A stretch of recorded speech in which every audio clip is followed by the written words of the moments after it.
Welcome back again to NANDGAME. We are on high-level language. Let's jump right in with Tokenize. We are going to build a high-level programming language. A high-level language have more of a human-friendly and flexible syntax. Alright, I think someone needs to come in and clean up these typos and grammatical errors. The high-level language is then compiled into machine code instructions.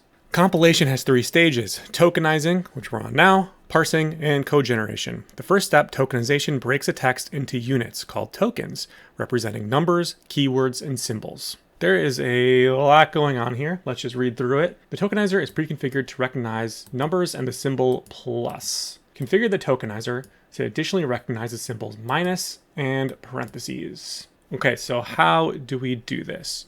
Specify the rules for separating the source code characters into tokens. Exact matches match the exact text specified under match. Pattern can use character groups in brackets and qualifiers. This is essentially like regular expressions, it looks like. The grammar property specifies how the tokens are referenced in the grammar later. Ignore patterns are skipped by the tokenizer, used for like whitespace and comments. Name patterns are represented with specific name in the grammar. And literal matches are represented with the literal text in the grammar. Any character in the source code which does not match any of the rules will generate an error. So if we want it to recognize the minus symbol, we need to add one, an exact match, and we'll use minus. And it should just be literal. We are essentially just copying what we have here for plus. And I think we can do the same thing for parentheses. So there's open parentheses, close parentheses.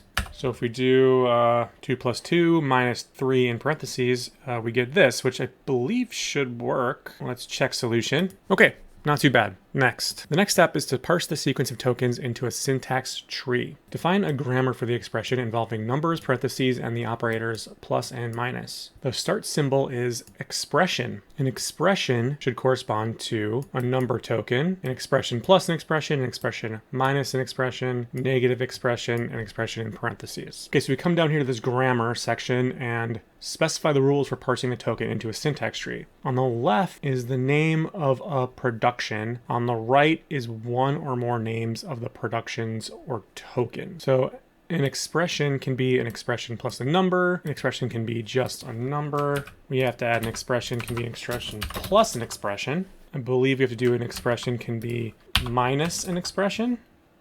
We can do another one that's expression minus an expression. And what are we missing here? Expression in parentheses. So an expression can be an expression in parentheses. And then we add some space. All right, I think we covered all of these. Let's try it. There we go. Next level, code generation.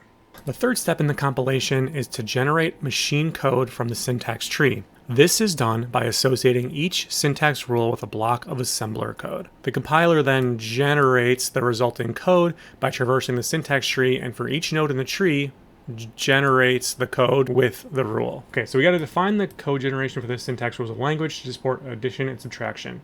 Code generation templates will often need to contain the code of other symbols in the rule. These can be inserted by the symbol name in the square brackets. Okay, so we have the template here for how we have to do this. Token names like number will be replaced with the actual token value.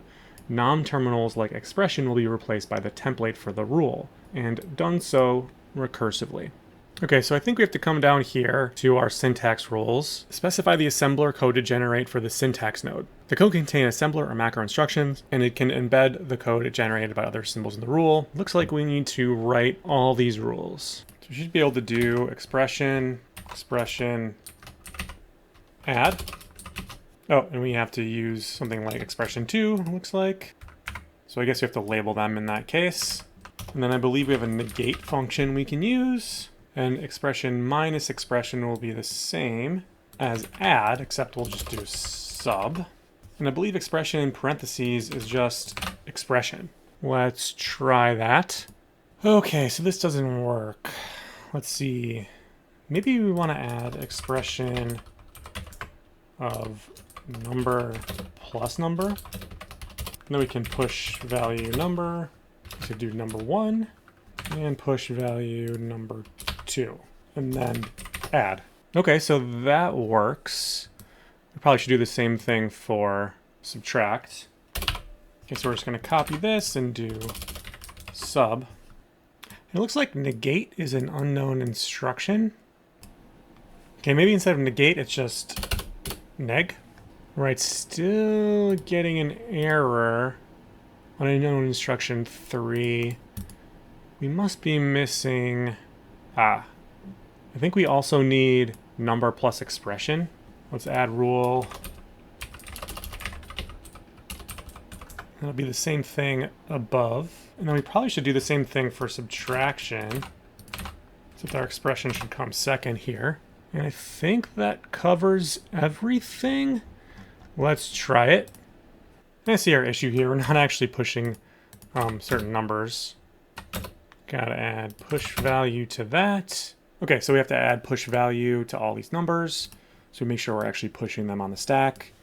Check solution, and there we go. This code generation level took a little bit of debugging, but we finally got it. All in all, a lot of reading, a lot of text in these levels, but not too bad. Building a compiler in real life is a lot more tedious than this. So I'm glad we get to take the easy way out and just do addition and subtraction. All right, so that's it for high-level language. And last up in the software section is conditionals. So I'll see you for that next time.